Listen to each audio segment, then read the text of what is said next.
இப்போ நம்ம கிராமத்தில் பார்த்தீங்கன்னா பசங்களாம் சேர்ந்து இந்த மாவலி உருவாக்கியிருக்காங்க. இது நம்ம தீபத்தும் போது ரொம்ப ஃபேமஸாக சுற்றுவாங்க. இது இவங்க பசங்களே உருவாக்குறது. இது எப்படி இருக்குது பாருங்கள், சுற்றும் போது பாருங்கள். பார்க்குறதுக்கே ரொம்ப அற்புதமாக இருக்கும். மாவலியில் 3 நாளும் எப்போவுமே கார்த்திகை தீபம்னா 3 நாளுமே இதை சுற்றுவாங்க. பாருங்கள்.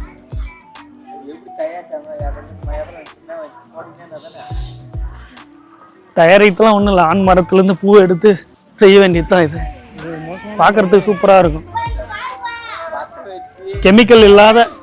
கெமிக்கல் இல்லாத ஸ்பார்க் வரக்கூடிய ஒரே ஒரு மாவுளி. எல்லாரும் பயன்படுத்துங்க.